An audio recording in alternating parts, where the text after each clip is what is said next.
All right, we're going to convene the Subcommittee on Police Use of Force Policy. Mr. Clerk, would you please read the roll? Alderman Vaccaro.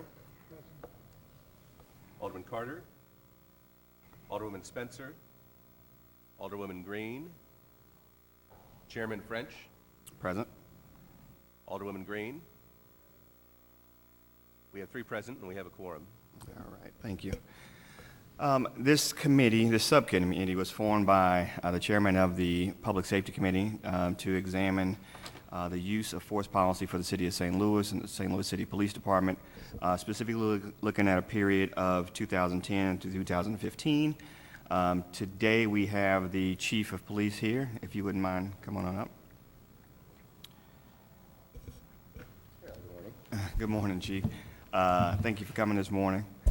At our last committee hearing, 2 representatives from the police department described a recent change that you made to the drug policy, which would, in effect, after the use of force is applied, after an officer discharges his weapon or shoots someone, it is now the policy of the police department to do drug testing. Correct.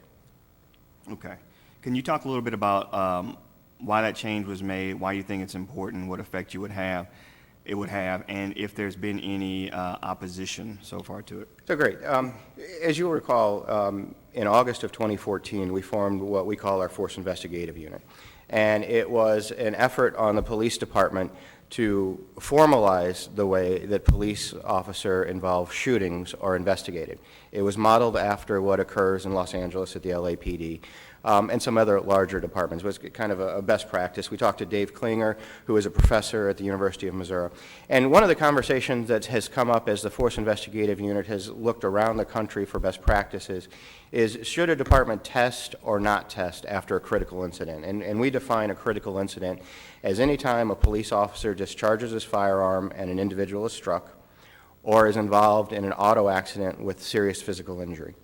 If, just to give you a scenario, if 3 officers fired their weapon and a suspect was struck, all 3 officers would be subject to the test, regardless if their shots struck that individual or not, but because they were involved in that critical incident. And as we looked around the country, there's really mixed policies, mixed reviews. Some agencies avoid this. They view it as a point of liability. Other agencies, I talked to the chief in Minneapolis. She embraces it and has had it in place for many years. What I wanted to do is ensure that the public had confidence in their police department.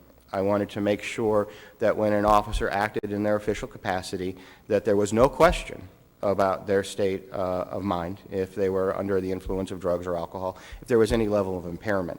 So I think that it's a policy, and if you look around other industries, DOT, example, Department of Transportation, if you have a certain class of license and you're involved in an accident at your employer, you're drug tested. I believe Metro, bi-state development, if you're involved in an accident and you're a bus driver, you're tested. A pilot, certainly. So I think police officers should be held in that standard and in that same vein. So we put that policy into place. I have had, and you may have read it in the Post-Dispatch in the newspaper, pushback from the union. Well, I think they support I know they support a drug-free and alcohol-free workplace.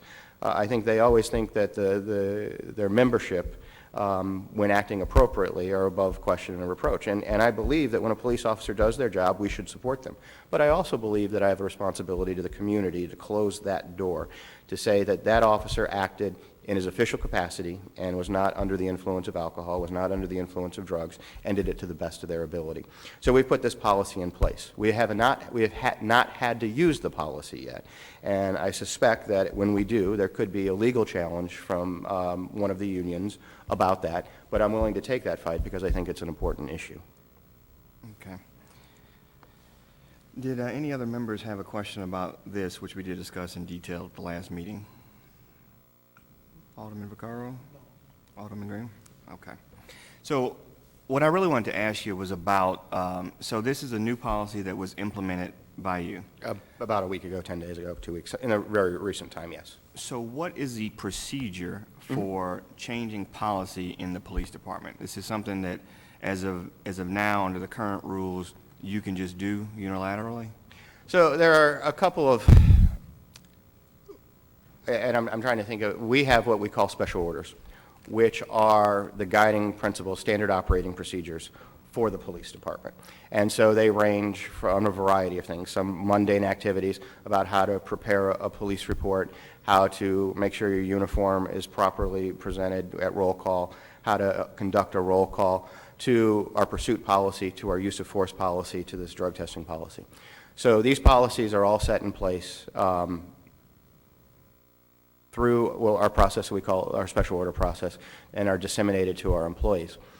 A policy like this under the collective bargaining agreement is shared with the Police Officers Association, the St. Louis Police Officers Association, because they are the collective bargaining agent for the rank and file, the police officers.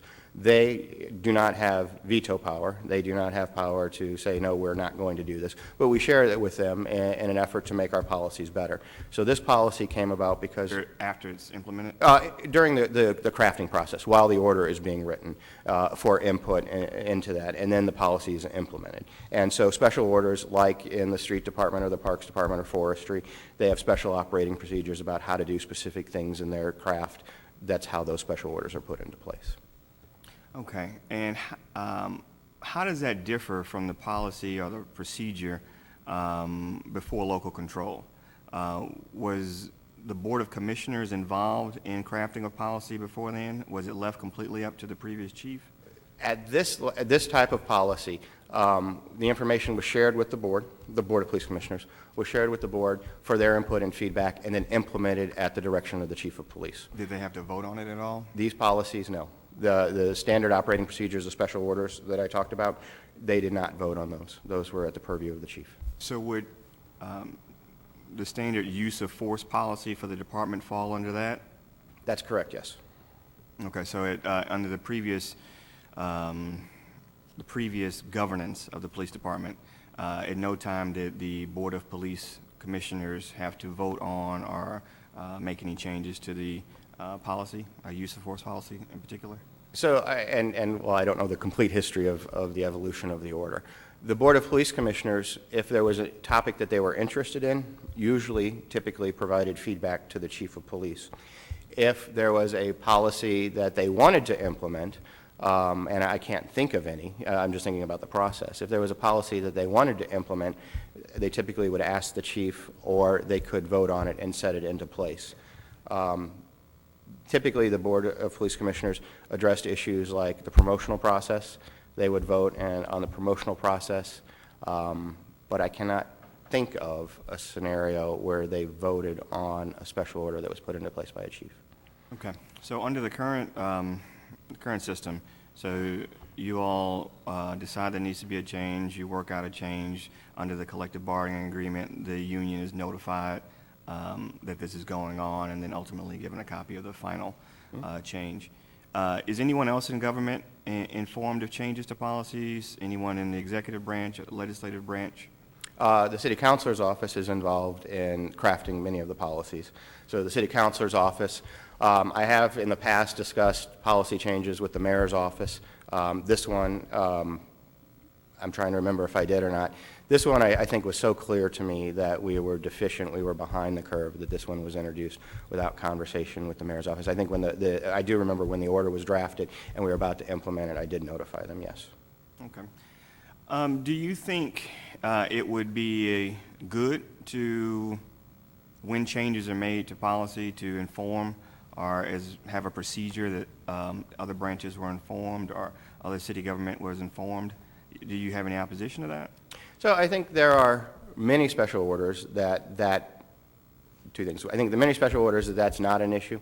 I think there are many special orders that other parts of city government would think that they're mundane and involved too far down in the weeds, I guess, to use an example.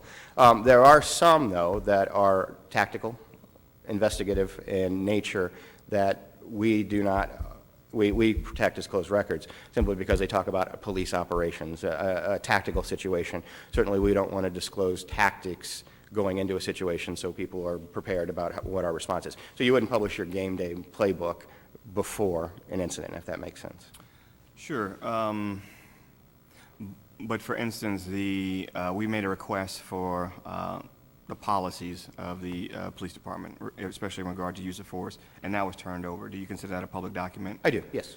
So any changes to that, shouldn't that be made public? Yeah, they are. And so some departments, and we're in the process of moving towards this, have all of those public policies available on a website. And so I actually would like to see that, where all of our policies, whether it's the use of force, this drug testing policy, policy on what a uniform should look like, are made available to the public. There are adjustments to the policies that happen quite frequently, and a person changes, a phone number changes, we move from Barnes Care to another provider or something like that. So there are frequent updates to the report, so to the special orders. I'm not opposed to it. I think it's good, kind of to the drug testing policy. We have nothing to hide, so I would like to share those things. I think that, I'm just asking this kind of back in the question. Every time we make a policy change, though, some of them are just names and numbers, and it becomes a little cumbersome even for us sometimes to keep up with those. But I'm looking at and exploring and have done work on putting together a website that would have all of those orders available. That would make sense. Would that kind of accomplish what you're hoping to accomplish? So where are you in that process? Can I check? I haven't asked about it recently, but I have made it clear that I would like to see that type of transparency. And so let me check on that, and I will move that ball forward because I do believe in it. Okay. All right. Any other questions from the committee? All right. All right. So beyond the drug testing policy, you made several changes to the use of force policy following the events of August 2014, including, as you mentioned, the Force Investigative Unit. And I think we had a regular public safety committee after that, and you presented the new policy to us. So that policy, for instance, same procedure as this one. It was crafted kind of in your camp, and the union was informed, and then it was just implemented? Add in the city councilor into that conversation, especially around a topic like use of force pursuit, something that has the potential for litigation. So certainly the city councilor's office was involved in that, but yes. Okay. So again, I think that might be something that for the sake of transparency and inclusion, it might be something to maybe open up a little bit so there are some more voices in there instead of just after the fact, but that's something we'll look at. And I think, and I appreciate this conversation, and I think if there are things that you as an individual or this committee or the full Public Safety Committee is interested in, I'd really like to have those conversations because we can look around the country, we can see if they've been adopted in other, if there are reasons that we should be doing it, if there are reasons that we shouldn't be doing it, because ultimately we all want the same thing. I think we want a police department that is the best. I'd like the best police department in the country, the best police department in the state, the best police department in the region. So I don't think that there's anything wrong with us having these conversations, and if there are things that you as an individual alderman or the committee are concerned about, to ask me, and we can do some research. We can look at them, and we can say, hey, we should have thought of this, we didn't, or 37 other agencies have looked at this, and these are the reasons why there are impediments to do that. If you have a specific change, does that? Well, what I'm really looking at, and I think this committee is looking at, is really the procedures and policy, so how it's done. And so, for instance, if we spend the time on this committee examining the current policy regarding the use of force, and we conclude at the end of the month, and then the second of next month you change it, there's really not a policy or a procedure in place right now for us to even be informed that it's been changed or anything besides just, officers letting us know that it changed. And so I think that might be something we would make a recommendation on.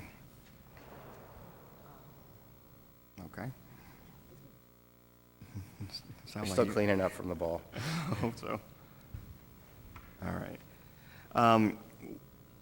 As I mentioned, this subcommittee is charged to look at a specific period, the policies between 2010 and 2015. In our very first meeting, I think you brought us many of the policies, including those that had changed over a period of time. Kind of so I think that multiple was generations.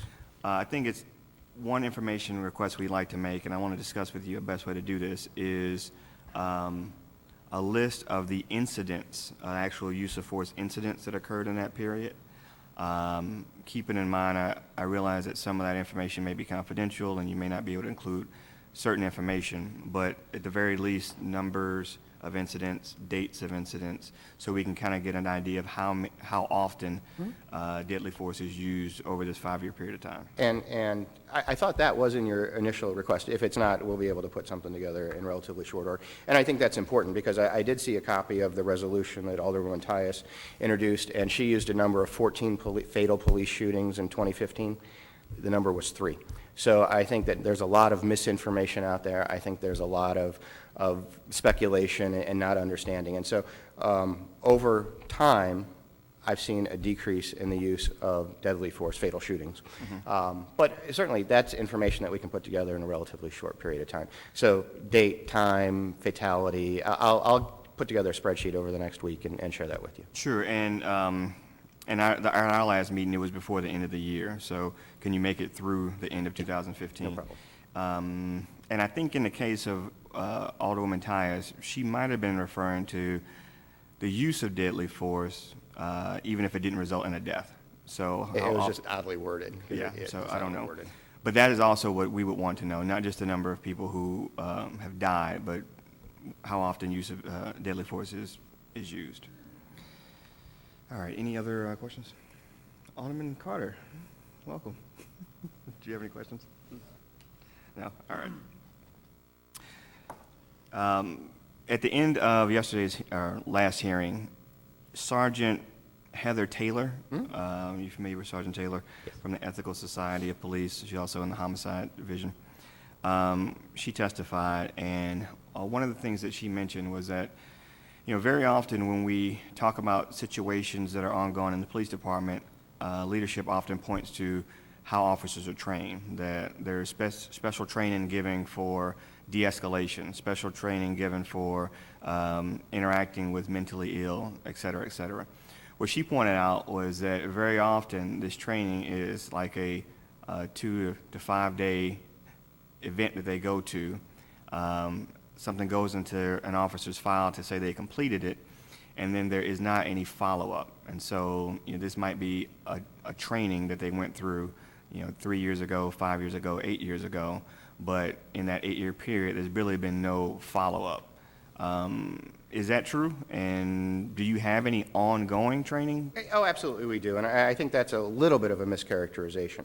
So there are continuing education blocks of training that police officers attend. Under post rules, and the post number is increasing, the Police Officers Standards and Training Act, where police officers receive their license, that number is increasing by about 50%. So every 3 years, police officers are right now required to achieve 48 hours, I believe it is. I think it's 48 hours of training. Some of it is directed by post. Racial profiling is an example.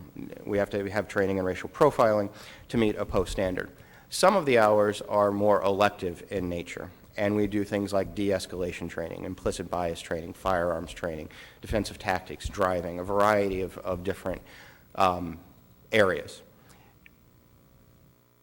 As far as the follow-up, we try to stay current on, and I'm just trying to think of examples, try to stay current on topics. So we give legal as an example, to understand the use of force, to understand an officer's responsibility. De-escalation is more of a communication skill, more of a tactic. So we do training. Follow-up, you'd have to give me some specific examples, because there is, in a 3-year cycle, repetitiveness in the racial profiling. So it's not just one and done. And I think if that's the way it was portrayed, it's not really a one and done. Annual training in firearms, monthly training, or you have to take a test every month on the use of force. You have to take a test every month on our policy on sexual harassment. You have to take a test every month on our driver's training, our pursuit policy. So I think that there are programs in place that, while you can put those policies in place, that require officers to be more engaged around some of the more serious topics. Again, it's the individual's effort that they put into it. So we do have monthly, and so that's why I would disagree with her. Monthly, you have to review the firearms policy. You have to review the use of force policy. Monthly, you have to review the policy on sexual harassment. Monthly, you have to review the policy on pursuits. So there are those things in place. So I disagree slightly with her. Okay, so first, regarding the monthly test, what does a monthly test look like? So we have an online system that when a new update for a special order were to come out, that it's sent to, it's like an email, but it's a proprietary system. It's not like it's Outlook or Google Mail. Goes to a system where an officer has to log in. They get a a PDF copy of the special order. They can print it if they would like. They review the policy, and then they sign that they've received it, and then they understand what they're required to do. And the three that I mentioned, use of force, sexual harassment, and the pursuit policy, and some others, but those are the big three. There are test questions, 3 to 5 questions that pop up every month when you review that to say that I know what the pursuit policy is, I know what the use of force policy is, and you have to answer those 3 to 5 questions and achieve a passing score. So three to five online questions. Yeah, and I just talked about those 3 policies. There are other policies that we put into place that do have test questions with them to make sure that an officer has reviewed the policy, or to try and help the officer understand the key elements of the policy. But those 3 are done monthly. So specifically with regard to the de-escalation training, is that a one-time thing? Is there ongoing regarding that? So we're starting to do more de-escalation training in our academy for our recruits that are coming out. So it's part of the programming that goes in at the very beginning. The de-escalation training that we're going through right now, we did phase 1, if you will, with a police officer by the name of Donnie Walters. We're sending Officer Walters to a train-the-trainer school to learn the next phase of it. This is something that I think is a perishable skill and something that we've made a commitment to continue to offer the training for our officers. Donnie Walters has done phase 1. We're moving to the next phase. And then hopefully at some point it will be so indoctrinated into the culture that it's just a refresher course and not this. But the training going on right now is only for new officers? No, new and existing. We do training in the academy to try and inculcate those young recruits into a culture of de-escalation. And then we're doing continuing education training for the existing commissioned officers. Donnie Walters is one of the instructors there. He's taught that.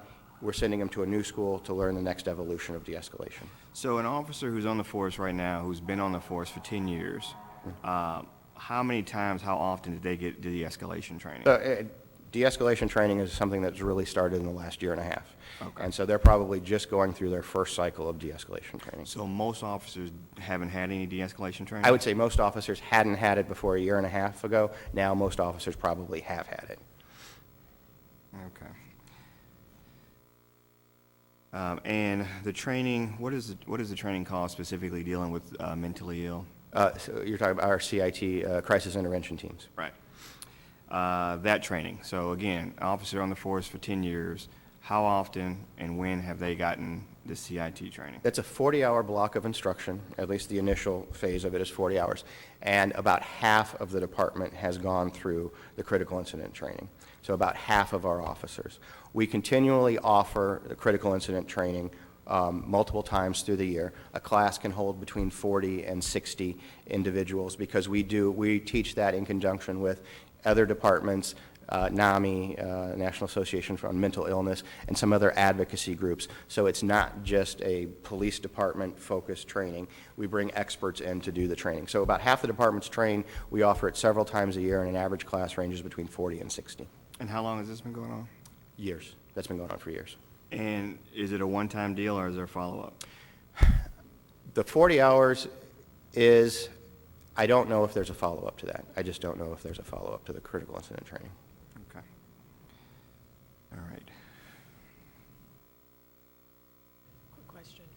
What is the name of the de-escalation training? Is it a program or? We just call it de-escalation training. Okay. And so we can get you a copy of the curriculum Okay. to talk about that, and we can do that. But no, we call it internally de-escalation Was it something training. you guys created, or was it something used by other departments? What we did is Donnie Walters was trained by other departments that are using de-escalation training, and he's bringing those models back to us, and that's why we're sending him to additional training to understand kind of the next generation of de-escalation training. Okay. As more and more departments around the country, and I think it's interesting, as I meet chiefs from other major cities, other major departments, they're all having similar conversations to what we're doing now. How do they inculcate implicit bias into their curriculum? How do they deal with de-escalation? What are the alternatives to use of force? So these conversations, and I hope it goes without saying, are very germane to what's going on in the profession right now, not just here in St. Louis, but around the country.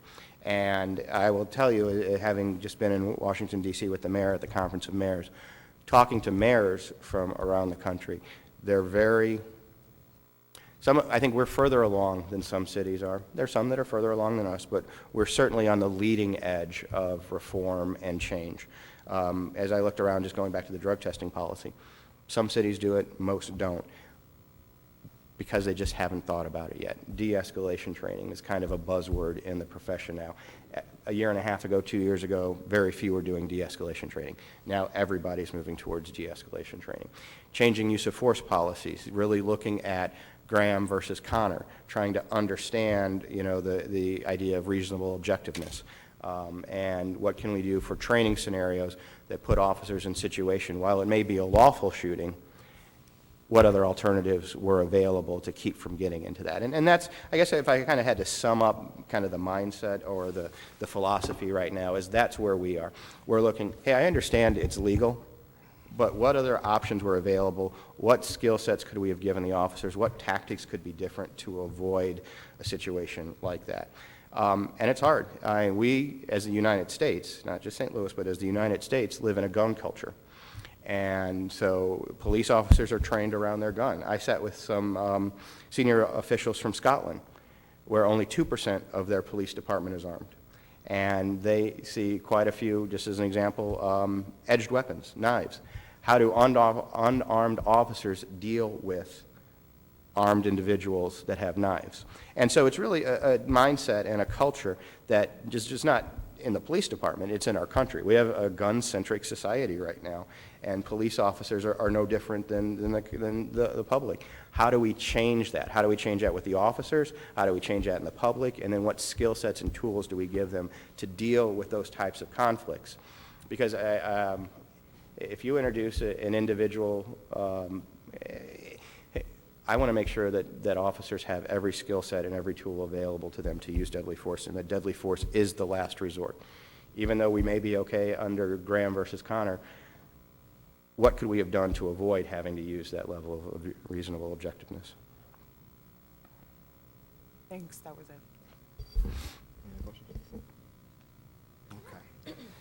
Chief, the drug testing policy, as you mentioned, a lot of folks were kind of shocked to learn that that wasn't already being done. If somebody is a truck driver or a cab driver, they would assume that officers would be held to the same standard as at least a truck driver.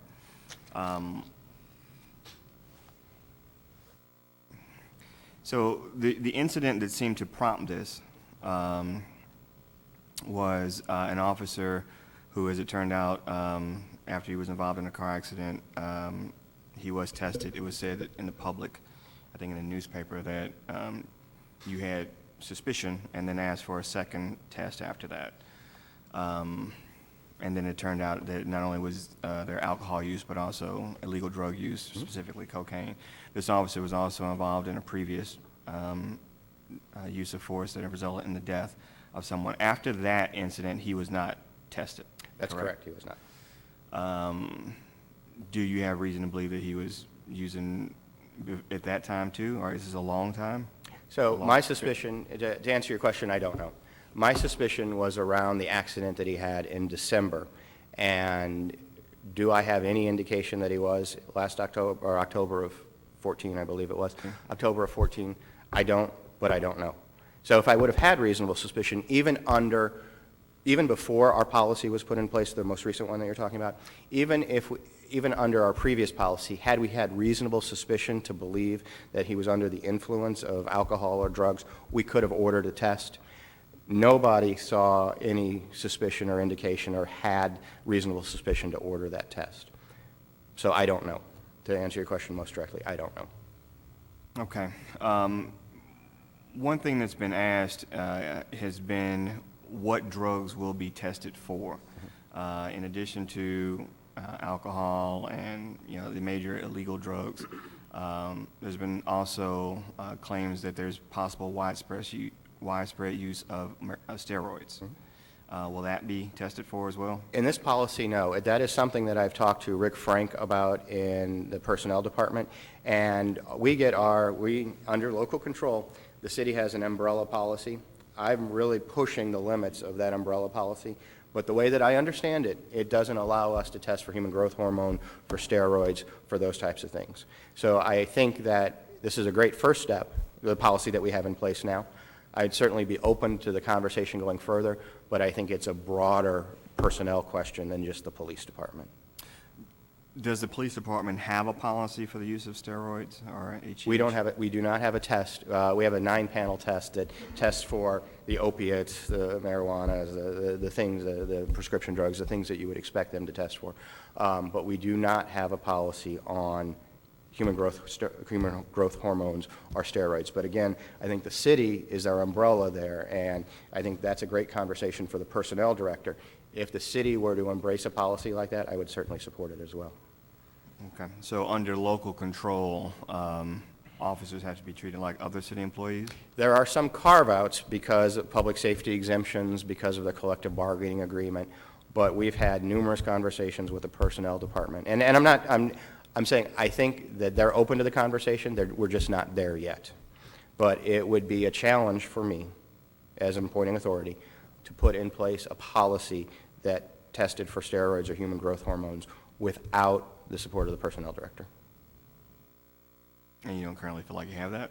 No, it's early in the conversation. Okay. It's early in the conversation. And I will say, the personnel department was very supportive as we were moving towards this mandatory testing policy, because again, it's long overdue, but it was uncharted territory for them. They were very supportive, but it was, wanted to make sure all the I's were dotted and the T's were crossed, because I do expect to be challenged legally at some point by one of the associations.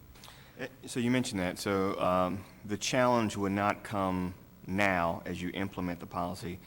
The challenge would be at the first occurrence, you think? Possibly. And these are complex, and I'm going to get a little bit out of my area because I'm not an attorney. You've got Garrity issues, you've got Fifth Amendment issues, you've got privacy issues, you've got a variety of things. And so while I can put a policy in place and make you do it, if you decide that you don't want to do it and you quit, I can't make you do it unless I go get a search warrant. So there are a variety of challenges, and we're going to have some experience under our belt. The intent of this policy is that our officers do not, and I do believe this, the vast, vast majority are not under the influence of alcohol, are not under the influence of illegal drugs, and will submit willingly to this test.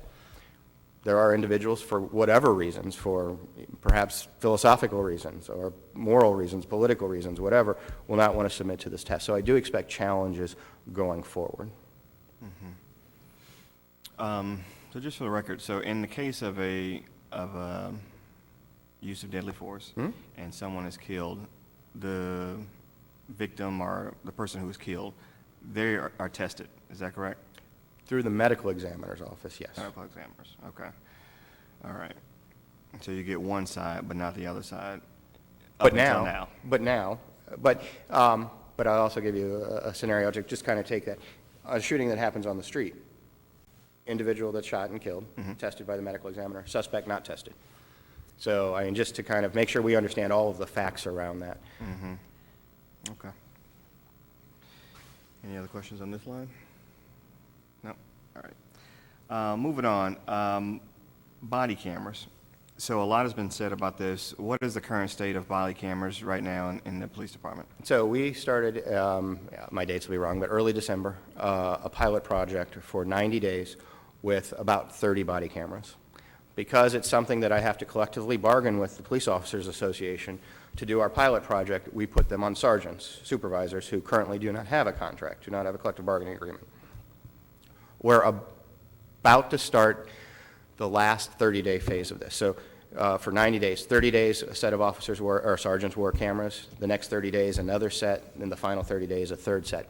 The idea was to get some real-world experience, understand the technology, understand the storage issues, understand the administrative support that has to go in to manage a camera project. So at the end of the 90 days, will generate a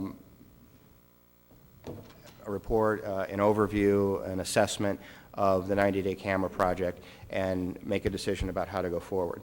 A couple of things. Sam Dotson is a big supporter of body cameras. I believe that body cameras have a place in law enforcement. In agencies that have implemented body cameras, those agencies have seen a reduction in use of force complaints, seen a reduction in IAD complaints, and while it doesn't tell the complete story, it adds more facts to a story. The cameras, and I don't know if they've explained, we're testing really two types. Types that are worn center mass and types that were on the glasses. Both have benefits, both have downsides. The types on the glasses have a smaller field of view. This is about 130 degrees. I think this is about 80 degrees. The benefit about the glasses is where your head turns, the camera goes. Center mass has a wider field of view, but if you're standing this way and your head goes this way, you don't see what's happening over there. So wider field of view doesn't always go to where the activity is. Narrower field of view, but usually goes where the activity is. So we're trying both types of cameras. We're trying to understand the data storage component of it. The true cost of body cameras is not in the initial equipment purchase. It's the ongoing storage of the data. We have sunshine issues that we as a society are going to have to deal with, whether it's at the state level or somewhere else. Just trying to get an understanding of what body cameras mean. So we're about 30 days away from ending our 90-day trial, and probably another 30 days or so away from putting together a final report.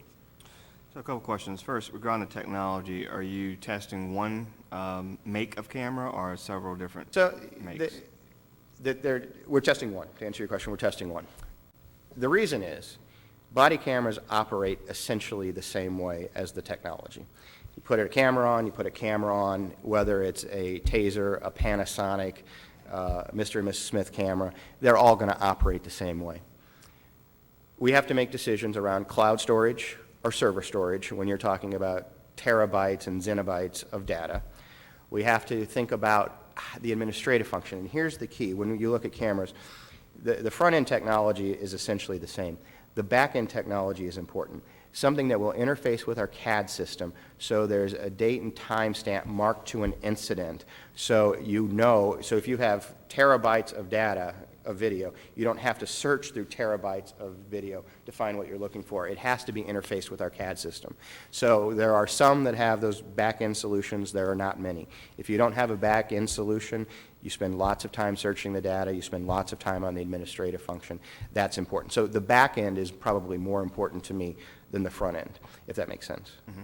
And then staffing, understanding the staffing. How many people, so if we deploy 800 cameras, if you deploy 800 cameras, what type of staff does it take to maintain 800 cameras? What type of staff does it take to manage the sunshine request, to manage the request from the circuit attorney's office? Those are the important things to me. So now we've got some data to deal with. We see what the storage looks like. We see how to manipulate it and to put it into those programs. So front end was easy. We'll do an RFP. When it's time to do a camera, we'll do an RFP. We'll go out and look at all the products that are available, and then we'll make the best decision for the city. Okay. Does that answer your question? Yeah, so that's good. Well, also, regarding logistics, in your thought about how many cameras to purchase, so for instance, in your pilot program with the number of cameras for sergeants, do you need to have as many cameras as you have total officers, or as many cameras as you have officers working at a time? The recommendation is one camera per officer that you have deployed. The battery life is about 8 to 12 hours on a camera, so you've got a charging, you've got a download cycle, and so the model that I've seen in most cities, one camera per officer, gets docked at the end of a shift, the data downloads, the video downloads, then it's charged, ready to go for that officer. That way, it's coded to that officer by their DSN, by their assignment, whatever the coding structure is. So it's one camera per officer is really the practice. Okay. Okay, and at the end of the 90-day period, if the ultimate goal is to actually have these on officers on the streets, mm-hmm. You mentioned the union and some collective bargaining obstacles mm-hmm. here. What is the next step for trying to actually get these on officers? So some of this is management, and I'm trying to figure out.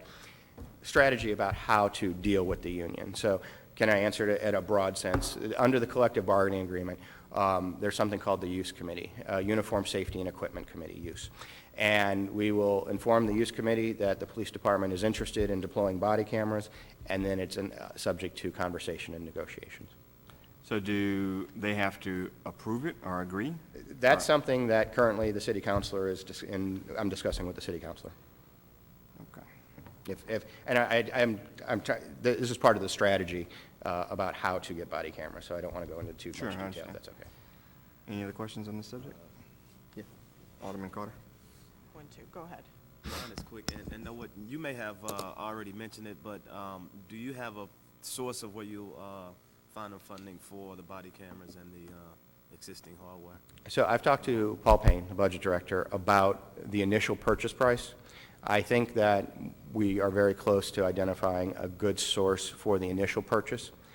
The challenge is going to be the annual recurring expenses, because the data storage per unit will range somewhere between $30 to $60 per unit. So imagine if you deploy per month. Right. So if you deploy, just making up 500 cameras, it's 500 times 30 times 12, just to give you an idea of what the annual recurring cost is going to be for the cameras. I think the initial purchase is the easy part. The life expectancy of a camera is 3 to 5 years. So if we spend, I'm just using round numbers, I'm making up a number, $1 million to deploy a camera system in 2016, 2017. In 2020, 2022, we're going to have to spend another $1 million to deploy the next generation, just because of the life cycle of that equipment. Right, and how long are we keeping the data stored? Well, and that's one of the things that we're going to explore in our pilot program to understand it.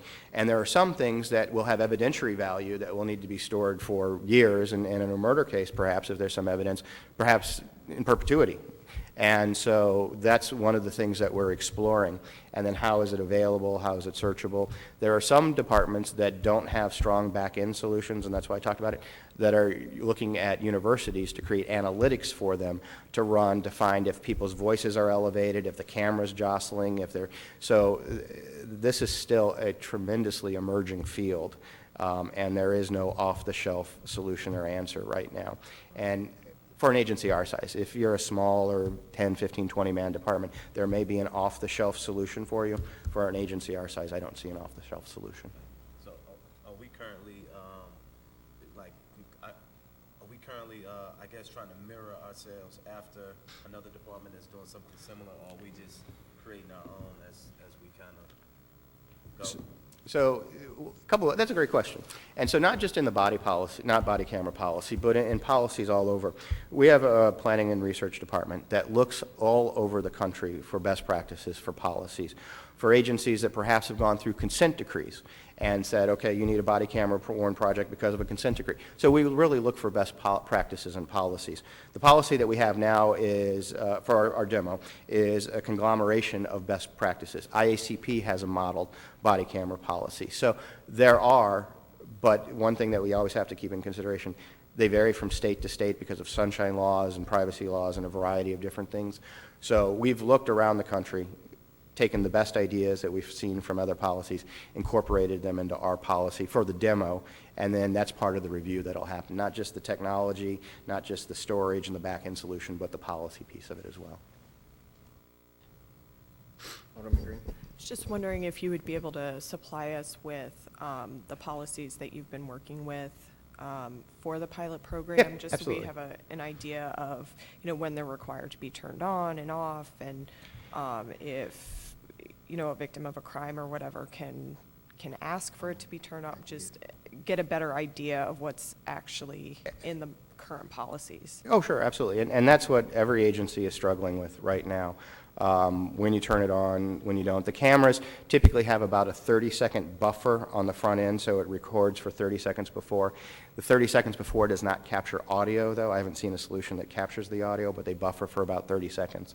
So I could have clicked it just now, and it would have caught you answering your question. Mm-hmm. So there are technologies out there. The question is what we're struggling with. When do you turn it on? What happens if an officer is forced into action and doesn't turn it on? There's an incident in San Diego where motorcycle officers have body cameras While they're driving down the street, somebody starts shooting at them. They return fire, they don't turn on their cameras. I understand it. I think every policy has to start with life safety issues come first. But then, if that's the case, how do we deal with the public saying, well, you had a body camera, you didn't have it on?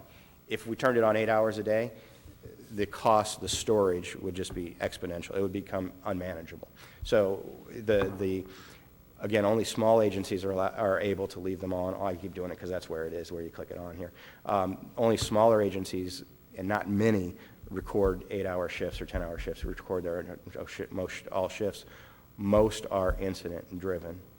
So, and so as anything that's incident driven, there's that human error factor. And so I'm trying to figure out how to work through that. And Because then the again, other concern, I think, is definitely on the, crime victim, piece, and, ensuring the protection of victims and how we safeguard to make sure, if an officer comes to a scene and there's a victim of a crime, that doesn't somehow then end up being sunshineable and out on YouTube And I think that's a great question for Jefferson City. Okay. I think that's a great question for Jefferson City, because right now, more than likely, unless it's an active investigation, would be sunshineable and would be Okay. discoverable. Thank you. Well, thank you, Chief. So I think that very often people are pointing to nationally body cams as like an ultimate solution for a lot of the problems, and I think it's important to know that both the technological limitations and some of the other issues really are not, this is not going to be exactly what some people think it's going to be. It doesn't, it's not the crystal ball that lets you look back and see everything in 360 degree, like you could look at the Super Bowl last night and see every play in 360 degrees. It doesn't do that, and so you're right, you're absolutely right. And as you mentioned, for instance, with the dash cams that we're very familiar with, those are not up to the officer to turn on and off. Those come on sometimes automatically if the lights go on, if they go over a certain miles per hour. And so if you do have an officer who is trying to hide something, they probably wouldn't turn on their camera. And then there's also the issues with, as Alderman Green mentioned, privacy. So, so this is still uncharted territory, and we still have a long way to go. I don't want to keep you too long. I know I promised to keep you only about an hour, but I did want to touch on one other thing. So in general, regarding use of force policy, one of the things that we often hear after an officer shoots someone or shots are fired in any of these incidents is that there was the presence of a gun on or around the suspect or the person who got shot. So how do you deal with, here in the state of Missouri, that simply having a gun is not a crime?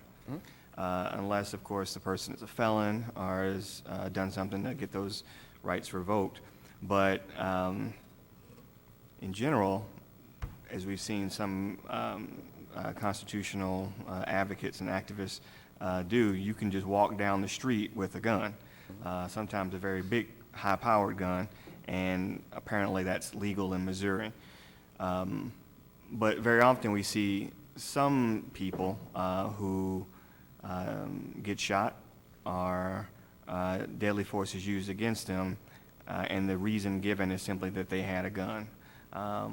So how do you deal with that, and how is that included or in our use of force policy? How are officers taught to react to people who may have a gun, but that's not illegal in our state? So it has to be, going to the use of force policy, an articulable reason why the officer thought their life was in jeopardy or the life of someone else. So simply possessing a gun does not give the officer the right to use deadly force. They have to be able to articulate that because an individual had a gun, that it was pointed at them, a shot was fired at them. Simply having a gun does not authorize the use of deadly force. When we talk about it, it kind of goes to what we talked about for a second, Graham versus Connor, about the reasonable objectiveness. So does the officer have reason to believe, or is it reasonable for the officer to believe that at that moment, that instant, his or her life was in jeopardy? That's really kind of going to that conversation. But walking down the street, having a pistol strapped to your side, certainly it elevates the officer's blood pressure, elevates the officer's attention, but does not give the officer the right to use deadly force, simply possessing. And that's articulated in our policy. And it has to be a threat to the officer or somebody else's life. Okay. And can we have just a broader conversation just for a second? I think that this is where, I talked about it just for a second. Just because it's lawful doesn't mean it's right. And we're talking about this gun-centric culture that we live in. We have to do a lot to change that mindset. It kind of goes to the setting that for many years, I'll use an example, we had a war on drugs. Police officers have the mindset that they're warriors, that they're in a fight. Changing, again, in my circles, changing that to a guardian mentality, that a protector mentality. That's really what we're trying to do. And I think by you having this committee, you're really trying to get it at that cause too. I'm trying to get at that cause. We're trying to get out of this gun-centric mindset of the police officers.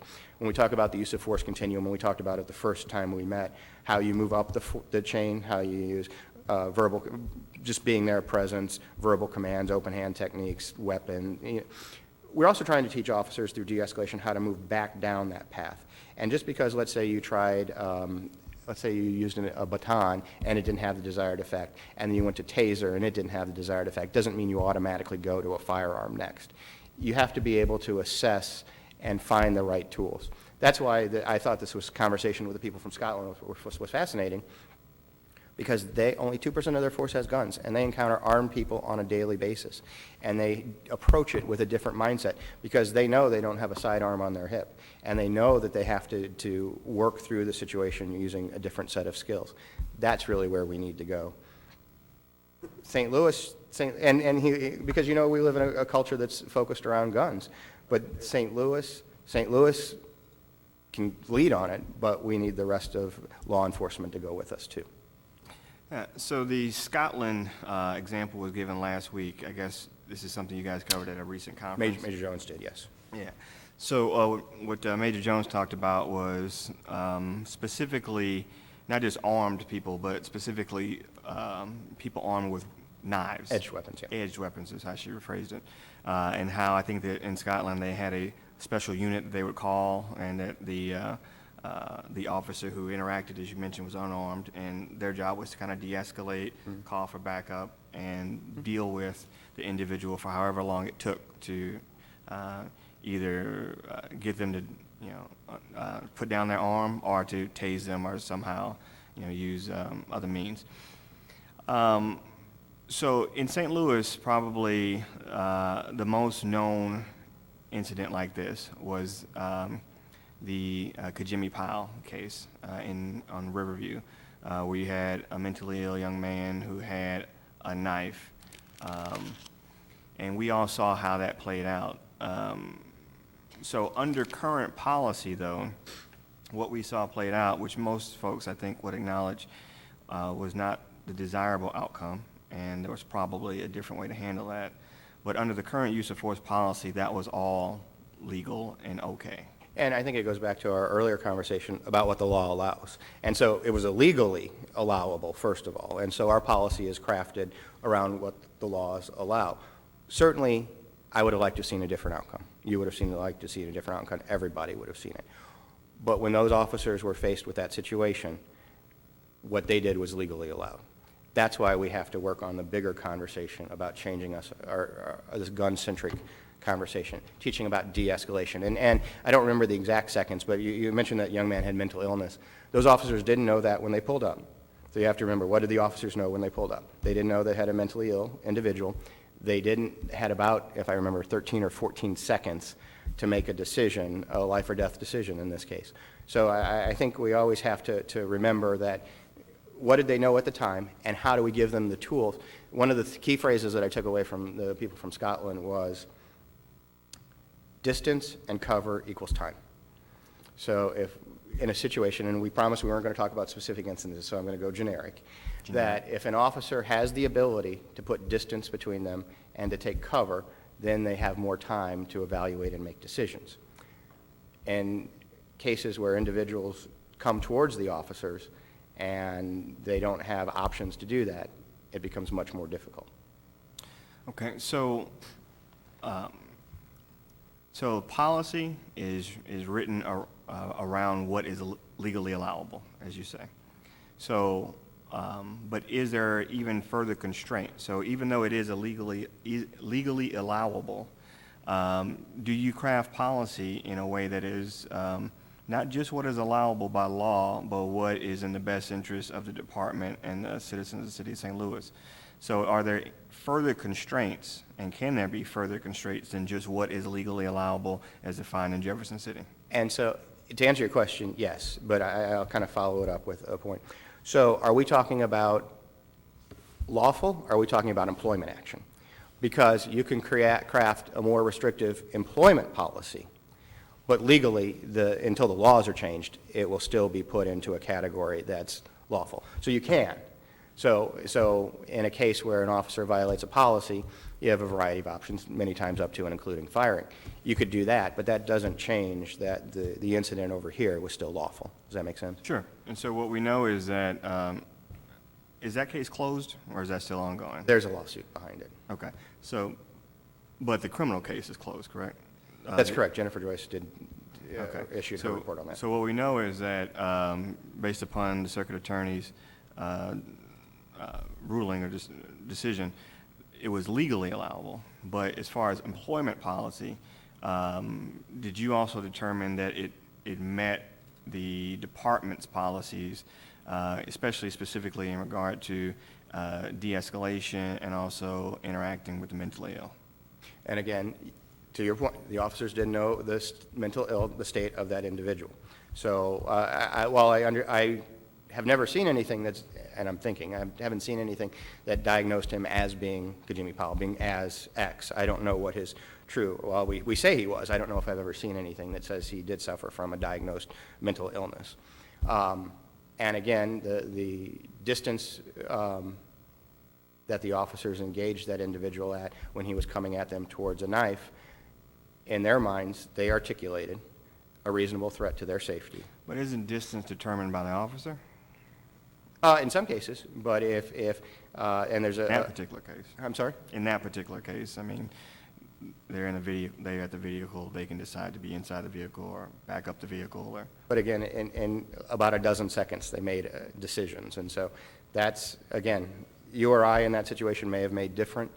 They made those decisions. That's why we're having this conversation. Because what can I do?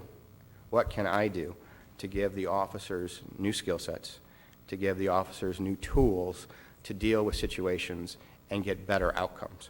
I think that's your job, that's my job, that's our job, that's management's job, to do that in a way that makes our department better. And so, over time, things get better. What we did in the 70s, we don't do anymore. What we did in the 90s, we don't do anymore in a lot of cases, because we've learned advances in technology, advances in new skill sets, advances in a variety of things.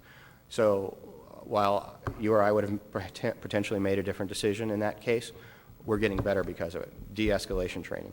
We're looking at the way we deal with edged weapons. We're meeting with police departments around the country to say what are the best practices. So I think that we're accomplishing what we need to do. We're getting better because of it. But I don't know how to go back and rewrite history or change history for those two officers.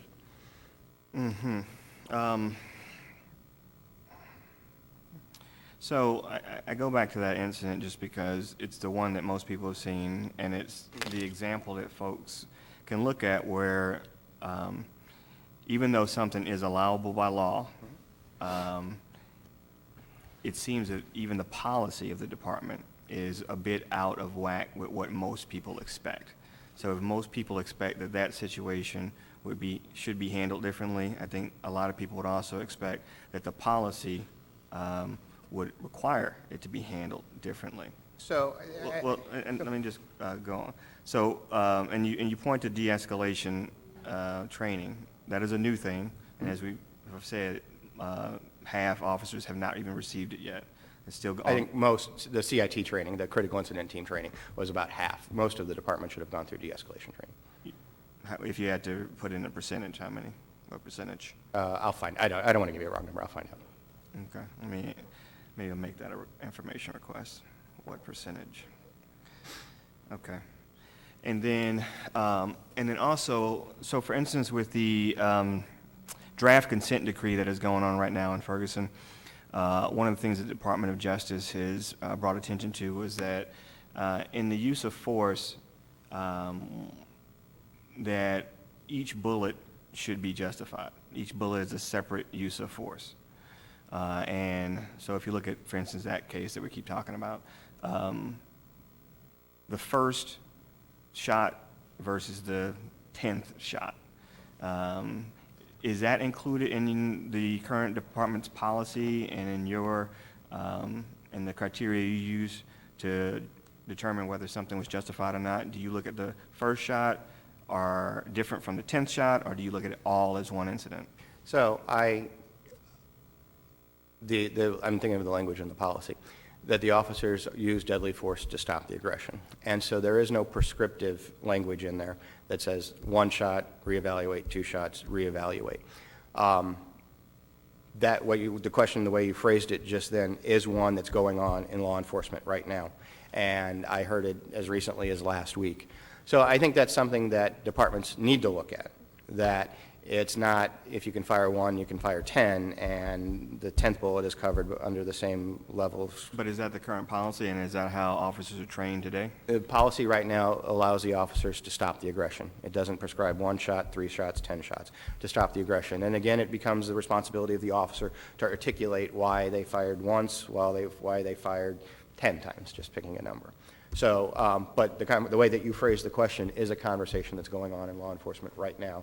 And I will tell you, 2 years ago, I hadn't heard the conversation the way that you phrased it, meaning that the profession is evolving to create. So what was, again, okay in the 70s, 80s, 90s is not okay anymore. And so I think you're absolutely right about your assessment. The question is how do we as a profession get there? And that's our job to figure it out. So currently, though, under the current policy for the St. Louis Police Department, from my understanding, it basically says if you're justified in shooting once, you're justified in unloading your clip. It doesn't say that, but it doesn't say that, but go on with your question. Okay.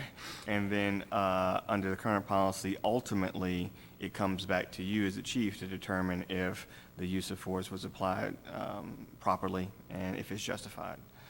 So in your determination, do you look at the 10th shot differently from the first shot? So Jennifer Joyce has a role in it. So when you said ultimately, so she has a role in it as well in the criminal side of it. So just kind of wanted to be clear. I do. I look at the totality of the situation. And was there a break in the shots fired? Just an example. We're not talking about any particular case. Was it a series of rapid shots? Was there a break? Was there a re-engagement? Was there a time delay? A variety of things. So those all go into the analysis of an incident. Yes, I agree. Because you're authorized to fire once doesn't mean you're authorized to fire 20 shots. And then, unless you can articulate why you needed to fire all of those shots. You missed the aggression, they were shooting back at you. Could be a variety of things. So again, that's one of those areas that it's difficult, because if you fire once and miss, certainly you're going to fire other shots because the threat is still there. If you fire one and incapacitate an individual, I don't see a need to fire additional shots. okay. All right, any questions from committee members? All right, well, that is all I have for today. And I think the information request was an updated listing of incidents between 2010 and 2015, the close of 2015. Could you get us also the actual percentage of current officers who have gone through the de-escalation training? And was that it, Mr. Clerk? Was there another? That's all. Okay. Thank you for your time, Chief. Next week again, or do you anticipate? We will set a date for next week. As you know, this committee only goes through the end of this month, so we will probably have at least 2 more hearings this month and then put together our report. All right, very good. Thank you. Thank you.